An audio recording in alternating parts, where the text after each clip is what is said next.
Good morning તાલીમાર્થી વિદ્યાર્થી મિત્રો સંસ્કાર બીએડ કોલેજમાં આજે સમાવેશ શાળામાં યુનિટ 2માં 2.3માં અસક્ષમ બાળકમાં આપણે 2.3માં પહેલો પોઈન્ટ હતો માનસિક અક્ષમતા અને બીજો પોઈન્ટ છે 2.3માં બીજો પોઈન્ટ છે ડિસ્ક્લેશિયા. મેં કીધું તો અગાઉમાં કે આપણે ચોથું યુનિટ લઈશું, પણ હજુ બીજું યુનિટ બાકી છે.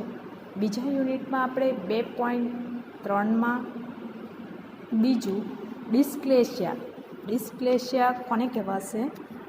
તો જેવી રીતે માનસિક અક્ષમતા મગજ ઉપર અસર થાય છે તેવું જ ડિસ્ક્લેશિયામાં પણ મગજ ઉપર થતી અસરનો એક રોગ છે ડિસ્ક્લેશિયા. તો જોવા જઈએ ડિસ્ક્લેશિયા કોને કહેવાય, કેવા બાળકો હોય છે ડિસ્ક્લેશિયામાં? તો ડિસ્ક્લેશિયામાં બાળકને વાંચવાનું કે લખવામાં શબ્દ યાદ ના રહે કે શબ્દ ઓળખી ના શકે, તેને ડિસ્ક્લેશિયા કહેવામાં આવે છે. તો ડિસ્લેક્સિયા એ બાળકના વાંચનની અક્ષમતા સાથે સંકળાયેલો રોગ છે. કીધું ને હમણાં કે ડિસ્લેક્સિયામાં બાળકને શું થાય છે કે વાંચવાના અને લખવામાં બંનેમાં અક્ષર ઓળખાતા ના હોય, તેને ડિસ્લેક્સિયા રોગ કહેવામાં આવે છે, જે US નેશનલ ઇન્સ્ટિટ્યૂટ ઓફ હેલ્થમાં જણાવવામાં આવ્યું છે.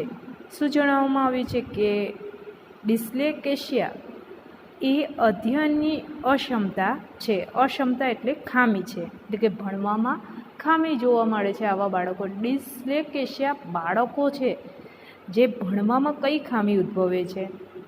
તો જે વ્યક્તિની વાંચન, લેખન કે જોડણી, લખવાની અને અમુક વખતે બોલવાની ક્ષમતામાં અવરોધ પેદા કરે છે.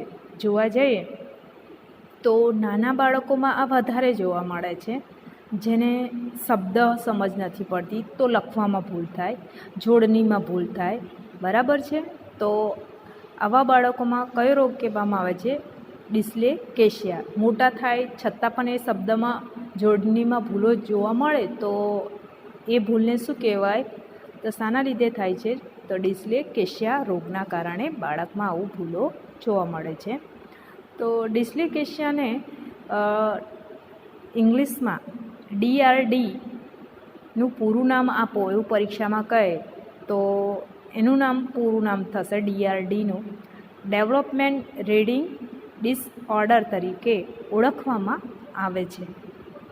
તો આ રોગના કારણે વાંચન કરતી વખતે અક્ષર ઓળખવામાં ભૂલ થાય છે.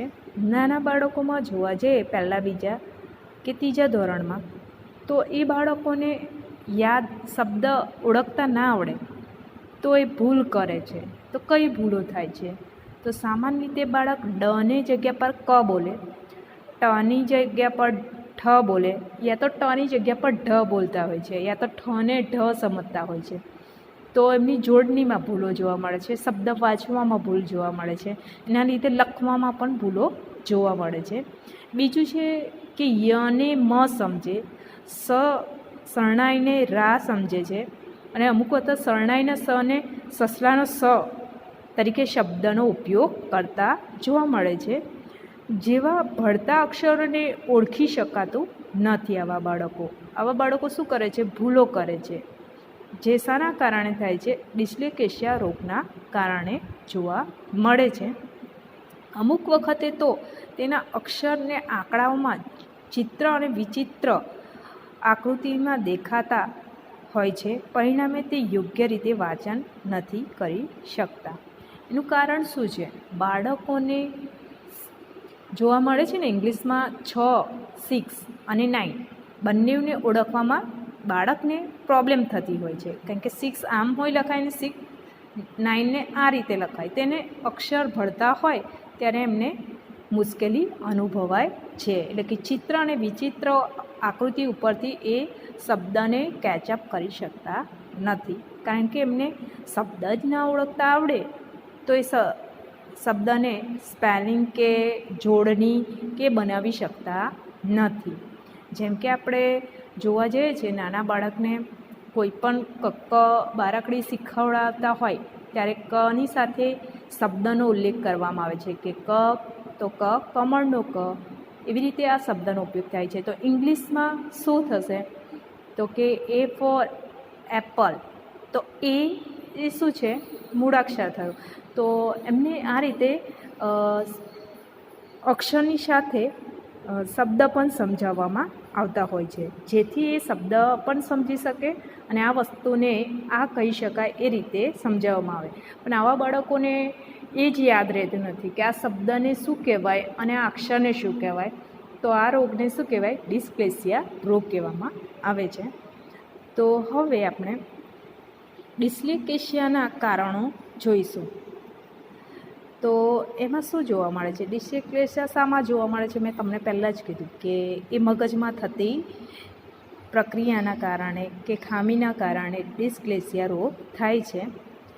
જેથી આપણે મગજમાં જે ભાષાનું અર્થઘટન થાય છે અથવા અક્ષર અને અંકોની ઓળખ થાય છે તેમાં આવતી ખામીના કારણે આ રોગ થાય છે.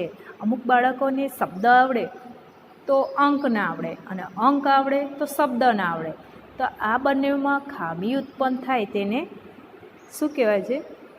ડિસ્લેક્સિયા રોગ કહેવામાં આવે છે. તો એના આગળનો પોઈન્ટ કે સામાન્ય રીતે જ્યારે બાળકો અક્ષર કે અંક પહેલી વખત શીખવવામાં આવે છે ત્યારે તેની સામે અક્ષર લખીને બોલીને રજૂઆત કરવામાં આવે છે. જો નાના બાળક પહેલાં ધોરણમાં હોય, હવે તો પહેલાં ધોરણમાં ડાયરેક્ટ વાંચવાનું જ આવે છે, બરાબર, વાક્ય બનાવવાનું આવે છે. હવે તો પ્લે સેન્ટર સિનિયર જુનિયરમાં હવે આ થઈ ગયું છે કક્કો બારકડી શીખવાનું, શબ્દ લખવાનું. તો એમાં શું લખવામાં આવે? બોર્ડ પર શું રજૂઆત કરવામાં આવે? તો એને ક લખીને ક સાથે શું થાય તો કમળનો ક બોલવામાં આવે છે. એવી રીતે આખો બારાક્ષરી શીખવાડવામાં આવે છે, જેની સાથે શું થાય છે? અક્ષર પણ સમજે અને શબ્દ પણ સમજ પડે, બરાબર છે. પરિણામે બાળકના અક્ષરને અવલોકી અને સાંભળી એ બંને રીતે અક્ષર ઓળખવાનો પ્રયત્ન કરે છે. બંને રીતે એટલે કે આને કમળનો ક કહેવાય છે અને ક શબ્દ તરીકે પણ ઉપયોગ થાય છે. બાળકના મગજ દ્રશ્ય જોયેલા અક્ષરો અને અવાજના સાંભળનાર અક્ષરો સાથે જોએ છે, એટલે કે બંને એક સાથે સંકલન જોડાણ કરે છે.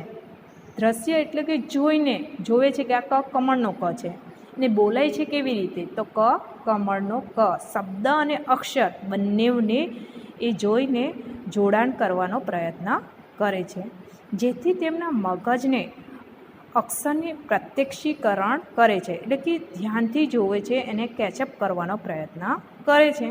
ત્યારબાદ પણ બાળકની સામે તે અક્ષર લખીને રજૂઆત કરવામાં આવે ત્યારે મગજમાં તે અક્ષરનો ઉચ્ચાર યાદ આવે છે. અમુક બાળકો કેવા હોય છે ફટ દઈને કેચઅપ કરે છે, પણ 10% બાળકો કેવા હોય છે એ તરત કેચઅપ કરી શકતા નથી. એને કંઈક રજૂઆત ચિત્ર દ્વારા સમજાવવામાં આવે ત્યારે એને ખબર પડે છે કે આ વસ્તુ શું છે અને શું કહેવામાં આવે છે, બરાબર છે. જેથી આ બાળકોમાં આ પ્રક્રિયા કરવી જોઈએ. સામાન્ય પ્રક્રિયામાં ડિસ્લેક્સિયા બાળકના મગજમાં બંને યોગ્ય રીતે જોડાણ નથી થતું. જો બાળક આ રોગનો ભોગી હોય એટલે ડિસ્લેક્સિયાવાળું બાળક હોય તો એને મગજમાં કમળનો ક છે એ યાદ રહેતું નથી કે શબ્દ કે ચિત્ર પણ યાદ રહેતું નથી. ત્યારે તેની સામે લેખિત સ્વરૂપે ફરીથી એકનો એક અક્ષર રજૂઆત કરવામાં આવે ત્યારે ભળતો અક્ષર બોલે છે અથવા સાચી રીતે વાંચી શકતો નથી. બાળકને ઘૂંટવવામાં આવે છે, એટલે કે એકને એક વસ્તુ શું કરવામાં આવે છે? યાદ કરવાનો પ્રયત્ન કરે છે, પણ યાદ તો રહી જાય છે પણ ફરી પાછું શું થાય છે? એ ભૂલી જતો હોય છે. તો આવા રોગના બાળકોને ચિત્ર દ્વારા રજૂઆત કરવી જોઈએ. પણ આ બાળક એવું હોય છે કે એને યાદ રહેતું નથી. જે શાનો ભોગ બને છે? તો ડિસ્લેક્સિયા નામના રોગના કારણે આ રોગ જોવા મળે છે બાળકોમાં. જોવા જઈએ તો અમુક બાળકો 8મા 9મા સુધી આવે ને તોય વાંચતા લખતા આવડતું નથી, કારણ કે એને શબ્દને કેચઅપ જ ના કર્યો હોય તો એને યાદ રહેવાનું નથી. હવે જોવા જઈએ તો પ્લે સેન્ટર, સિનિયર, જુનિયર ભણીને પછી પહેલાં ધોરણમાં મૂકવામાં આવે છે. અમુક બાળક ડાયરેક્ટ લે છે તો એ બાળકને યાદ રહેવાનો નથી, કારણ કે એને શબ્દ શીખ્યા નથી, તો એને આવડશે નહીં. તો શાનો રોગનો ભોગ બને છે? આવા બાળકો ડિસ્લેક્સિયા રોગનો ભોગ બને છે. આ થયા એના કારણો. હવે ડિસ્લેક્સિયાના લક્ષણો જોઈશું. તો એમાં શું થશે? તો ડિસ્લેક્સિયાના લક્ષણમાં શું જોવા મળે? જેવું કારણમાં જોવા મળે છે થોડુંક એનો જ સમાવેશ જોવા મળશે, પણ એ થોડુંક અલગ જોવા મળશે. લક્ષણોમાં શું જોવા મળે કે બાળક લખેલા અક્ષરને વાંચતી વખતે બાળકને ભળતા અક્ષરો દેખાય છે. એને શું જોવા મળે? કની જગ્યા પર ડ વંચાય, ઠની જગ્યા પર ઢ વંચાય. અમુક ભૂલો જોવા મળતી હોય છે, બરાબર વાંચી શકતો નથી. બરાબર છે. બીજો પોઈન્ટ છે કે અક્ષરોને જોઈ બાળક તેને ઓળખી શકાતું નથી. અક્ષરને જોઈને એ શું કરે છે? બોલી શકતો નથી. શબ્દનો એને આવડતું હોય પણ આ શબ્દને શું બોલાશે? કમળ, કમળ બોલાય છે, પણ એમાં મની જગ્યા પર ય વાંચે, કમયળ, તો એ શબ્દમાં શું જોવા મળે છે? એને અક્ષરમાં ભૂલ જોવા મળે છે. બીજો પોઈન્ટ છે કે તેના મગજમાં અક્ષર અને ઉચ્ચાર વચ્ચેનું જોડાણ થતું નથી.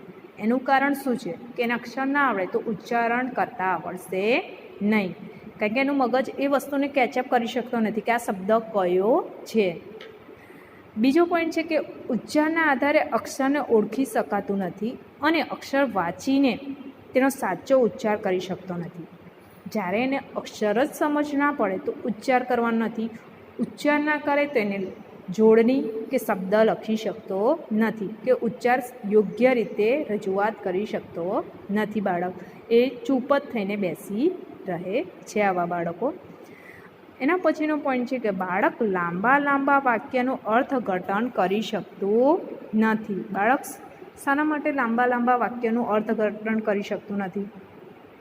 કારણ કે બાળકને અક્ષર ના ખબર હોય, શબ્દ લખતા ના આવડતો હોય કે શબ્દનો ઉચ્ચાર કરતા ના આવડતો હોય તો બાળક વાક્યનું અર્થઘટન કરી શકતો નથી.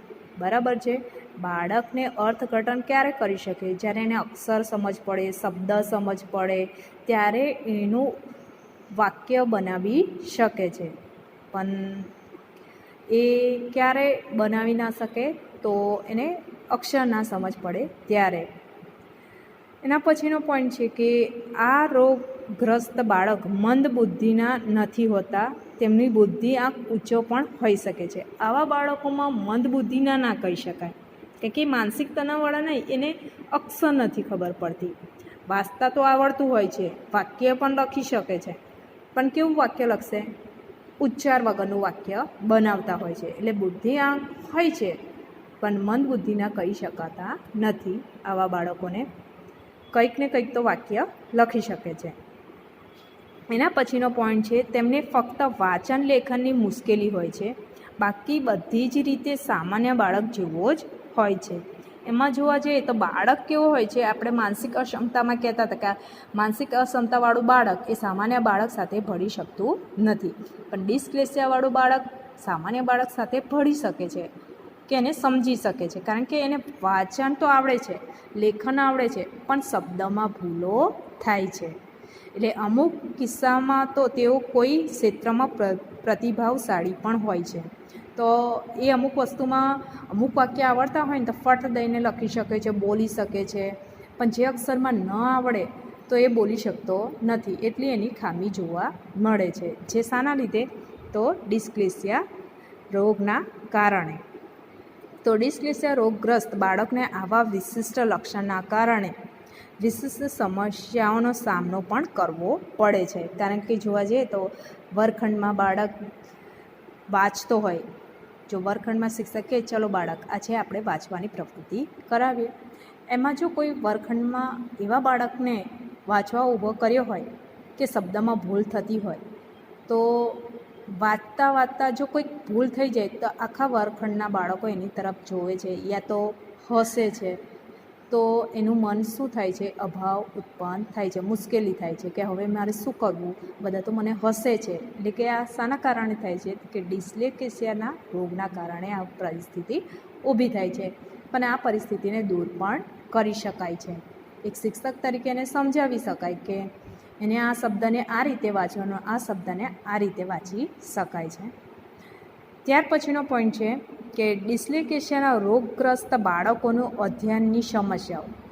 તો જોવા જઈએ બાળકને કારણોમાં ભૂલો, ડિસ્લેક્સિયાના કારણો જોયા, લક્ષણો જોયા, તો હવે ડિસ્લેક્સિયાના રોગગ્રસ્ત બાળકોને અધ્યયનની સમસ્યા શું છે? તો અધ્યયન એટલે કે ભણવામાં શું અસર જોવા મળે? તો એને કંઈક ને કંઈક તો પહેલી તો ભૂલ છે કે એને વાંચવા અને લખવામાં ભૂલો થાય છે. તો કઈ કઈ છે તો આપણે હવે નીચે સમજીશું. તેઓ સાહજિક રીતે વાંચન કરી શકતા નથી. સાહજિક રીતે એટલે કે કોઈ વાંચવા ઊભા કરે તરત વાંચી શકે એવું શક્ય નથી. એ વાંચવા તૈયાર થશે પણ શબ્દમાં ભૂલના કારણે અચકાશે કે મેડમ મને ના વાંચાવશો, બીજાને વંચાવો એવું કહી શકે વર્ગખંડમાં બાળક. એના પછી તે શ્રુત લેખન કરવામાં મુશ્કેલી પડે છે અને એટલે કે તેઓ સાંભળેલા વાક્ય લખી શકતો નથી. શ્રુત લેખન એટલે કે લખેલું વાંચન કરવામાં આવે તો એ વાંચી શકતો નથી અને સાંભળેલા વાક્ય લખી શકતો નથી, કારણ કે એને શબ્દમાં શું થાય છે, અક્ષરમાં ભૂલો થાય છે, એટલે કે વાક્ય છૂટી જતા હોય છે. એના પછીનો પોઈન્ટ છે કે આવા બાળકોને લેખિત વાક્યનું સરળતાથી અર્થઘટન કરી શકતા નથી, પરિણામે અધ્યયનની ગતિ મંદ પડે છે. જે શાના કારણે? કારણ કે અક્ષર જોવા જઈએ તો અક્ષરના કારણે એ બાળક શું કરી શકતું નથી, વાક્ય સરળ હોય છતાં પણ લખી શકતો નથી. અક્ષર યાદ ના આવે, તેને યાદ કરવા રહે અને લખે ત્યારે તે સામાન્ય બાળક કરતાં કેવું બને છે, અલગ પડતું જોવા મળે છે. તેઓની લઘુગ્રંથિ અનુભવે છે. પહેલાં એનું મગજ વિચારે છે, ઘણું નાનું નાનું વિચારી અને પછી એ આગળ વધતો જાય છે. તેઓની કલ્પના રચતા હોય છે, તેથી તે અભ્યાસને ધ્યાન કેન્દ્રિત કરી શકતા નથી. પરિણામે તેઓનો અભ્યાસ કરવા અંગે આત્મવિશ્વાસ ગુમાવી દે છે.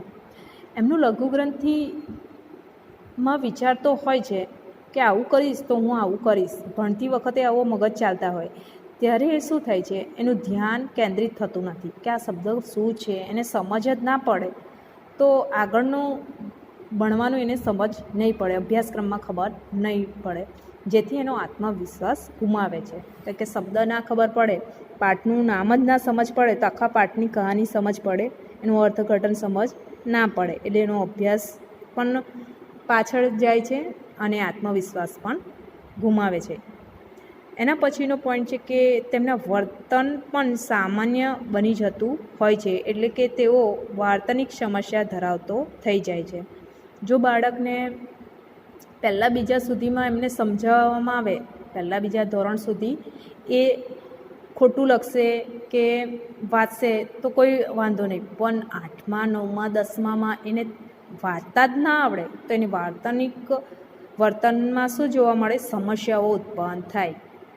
કારણ કે 8મા 9માના બાળકને શબ્દ તો વંચાવી ન શકે, શિક્ષક ડાયરેક્ટ જ ભણાવે, એટલે આ સમસ્યાને તેને શું જોવા મળે છે, વાર્તનિક સમસ્યાઓ ઉદ્ભવતી હોય છે કે એને કઈ રીતે રજૂઆત કરવી. આ રોગના કારણે એકલવૈયા બની જતા હોય છે. કેમ એકલવ્ય બની જતા હોય છે? કારણ કે એની સાથે કોઈ બેસવા તૈયાર ના, વિદ્યાર્થી કેવો થઈ જાય, એકલો થઈ જાય કે મને કોઈ બોલે નહીં, કોઈ મને હવે કેવી રીતે કરીશ, એટલે એકલો બેસી રહે છે. કોઈને કહીશ કે મને વાંચતા નથી આવડતું તો મારા પર હસશે, એટલે એ બાળક કેવો રહે છે, એકલો બેસીને રહે છે. એના પછીનો પોઈન્ટ છે ડિસ્લેક્સિયાના રોગગ્રસ્ત બાળકનું શિક્ષણ. પેલું ભણવા પર અસર જોઈ, અધ્યયન પર કેવી અસરો જોવા મળે બાળક, હવે શિક્ષણ ઉપર શું જોવા મળે, શિક્ષણ પર આવા બાળકો હોય તો શું અસર થાય? તો આવા બાળકની અસર જ પહેલું તો આપણે શું કરાવી શકીએ એક શિક્ષક તરીકે, તો ડિસ્લેક્સિયાવાળા બાળકને સંપૂર્ણ રીતે દાક્તરી તપાસ થવી જોઈએ. આપણે કહી શકાય કે આ બાળકને વાંચતા નથી આવડતું, તો શિક્ષક શું કરશે, વાલી સાથે કોન્ટેક કરશે અને વાલીને કહેશે કે એને ડૉક્ટર પાસે બતાવો, શું પ્રોબ્લેમ છે, યા તો તમે ઘરે બેસાડીને સમજાવો તો એ વાંચી શકે. એના પછીનો પોઈન્ટ છે કે તેમની સમસ્યાનું નિદાન કરી તેને ઉપચારાત્મક શિક્ષણ આપવું જોઈએ. નિદાન ક્યારે થાય, જ્યારે વાલી પણ સમય લઈને બાળક સાથે બેસે, એને સમજાવે, ત્યારે શિક્ષણની સમસ્યાઓ દૂર થાય. શિક્ષક પણ તો આપે છે, ધ્યાન તો આપશે, સમજાવી શકે, પણ 50 વિદ્યાર્થીને એક જ બાળક તરફ ધ્યાન આપવું એ અઘરું કહેવાય. પણ વાલી એ બાળકને સમજાવી અને શિક્ષણ આપી શકે, જેથી એની સમસ્યાઓ દૂર થઈ શકે છે. શાળામાં તેમના માટે વ્યક્તિગત શિક્ષણની વ્યવસ્થા કરવી જોઈએ. શાળામાં વ્યક્તિગત શિક્ષણની વ્યવસ્થા થવી જોઈએ, પણ એ થઈ શકે પણ એને 5-10 મિનિટ ટાઈમ આપી શકાય કે પીરિયડના 5 મિનિટ કે 10 મિનિટ બાકી હોય તો બાળકને સમજાવી શકાય છે કે આવું કરશો તો આ રીતે આ શબ્દને વાંચી શકાય છે. એટલે શાળામાં આ વ્યવસ્થા કરવામાં આવતી હોય છે કે જેને ઓછું આવડે છે તો એવા બાળકોને ધ્યાન વધારે આપવામાં આવે છે, શિક્ષક એ તરફ ધ્યાન વધારે કેન્દ્રિત કરે છે. બીજું, તેમની બૌદ્ધિક કક્ષાને ધ્યાનમાં રાખી તેમના માટે અલગ જ અભ્યાસક્રમની રચના કરવી જોઈએ. તો આવું તો શક્ય નથી, પણ સમજાવવાનો પ્રયત્ન કરવામાં આવે તો એનો અભ્યાસક્રમને બૌદ્ધિક કક્ષાને ધ્યાનમાં રાખીને એને સમજાવી શકાય કે આ રીતે કાર્ય કરીશ, લખીશ તો તને આવડશે. એના પછીનો પોઈન્ટ છે કે બાળકોને તેમની પોતાની સંભાળ લેવા માટે શિક્ષણ આપવું જોઈએ. બાળકો પોતાની સંભાળ લે છે, તો જોવા જઈએ તો બાળકો ક્યારેક પોતાની સંભાળ લેતા નથી, તો એ માટે કોણ શિક્ષણ આપે, તો બાળકોને વર્ગ શિક્ષક શિક્ષણ આપતા હોય છે કે રોજે વ્યવસ્થિત તૈયાર થઈને આવો, માથામાં તેલ લગાવીને આવો, બરાબર છે, જેથી બાળકનું શિક્ષણની સાથે ચોખ્ખાઈ પણ જોવા મળે અને પોતાની સંભાળ પણ લઈ શકે. એવું કહી શકાય કે વાલી જો જોબ કરતા હોય, જે બાળકના વાલી જોબ કરતા હોય તો એવા બાળકે પોતાનું કામ જાતે અડધું કરી લેવું જોઈએ કે બેગમાં બુક મૂકી લેવા જોઈએ ટાઈમ ટેબલ પ્રમાણે, બરાબર છે, પછી યુનિફોર્મ પહેરી લેવો જોઈએ, જેથી માતા પિતાને પણ મુશ્કેલી ઓછી થાય અને બાળક પણ એ વર્તન શીખતો જાય. માટે બાળકને પોતાનું શિક્ષણ લેવા માટે સંભાળ લેવું જોઈએ, બરાબર છે. ત્યાર પછી આવા બાળકોમાં વધુને વધુ પ્રમાણમાં સામાજિક આંતરક્રિયા કરે તે માટે સામાજિક પ્રશિક્ષણ આપવું જોઈએ.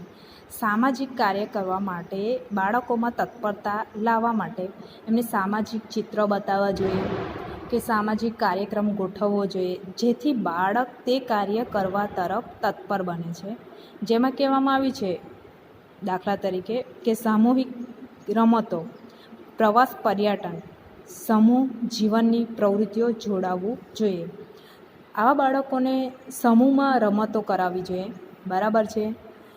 એના પછી આપણે શું કરી શકાય કે પ્રવાસને પર્યટન, પ્રવાસમાં ફરવા લઈ જઈએ તો આવા બાળકો એકબીજાની સાથે મળે, વાત કરે તો એમનામાં વિકાસ થતો જોવા મળે છે, સામાજિક વિકાસ, અને એકબીજા સાથે વાત કરી શકે છે. એકલતા અનુભવતા હોય તે દૂર થઈ શકે છે બાળકોમાં, માટે આપણે સામાજિક આંતરક્રિયા કરાવવી જોઈએ.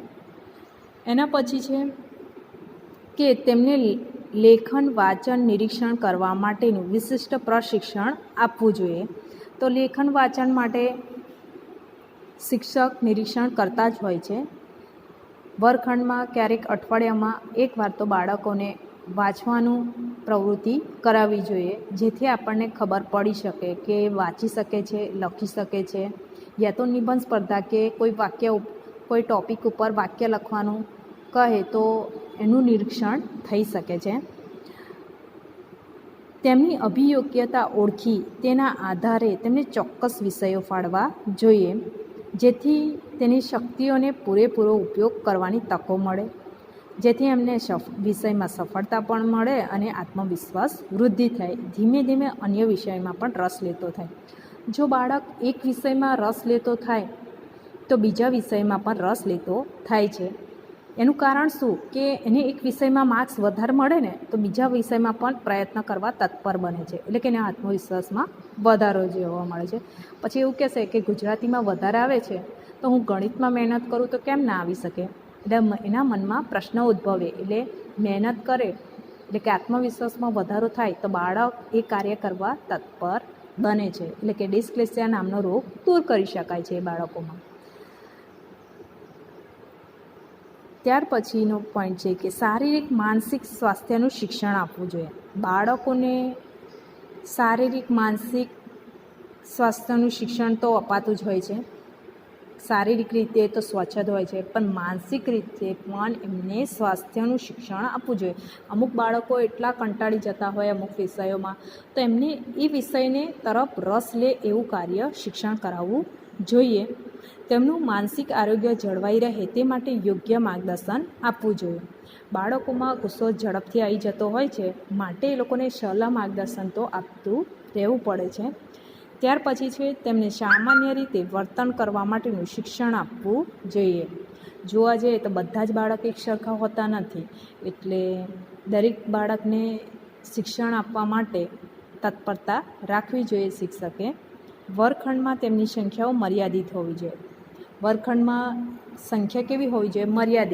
મર્યાદિત ના હોય તો શું જોવા મળશે કે બાળક એકબીજા સાથે વાતચીત જ કરશે અને ઘોંઘાટ અનુભવાય છે વર્ગખંડમાં. એટલે મિનિમમ 50ની સંખ્યા રાખવી જોઈએ, 50થી અપ હોવી જોઈએ નહીં, જેથી એમનું શિક્ષણ સારું પૂરું પાડી શકાય.